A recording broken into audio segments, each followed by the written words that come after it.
আমাদের প্রশ্নটি হচ্ছে he came here with a view to dash English.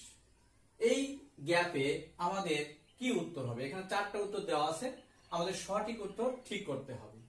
আমাদের এখানে দেওয়া আছে, প্রথম উত্তর দেওয়া আছে লার্ন, দ্বিতীয় দেওয়া আছে লার্নড, তৃতীয় দেওয়া আছে টু লার্ন, চতুর্থ দেওয়া আছে লার্নিং।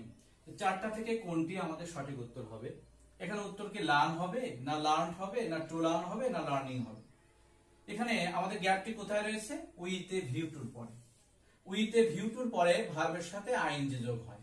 মনে রাখতে হবে, শুধু টু এর পরে ভার্ব অন হয়, কিন্তু উইথ এ ভিউ টুর পরে ভার্বের সাথে আইএনজি যোগ হয়।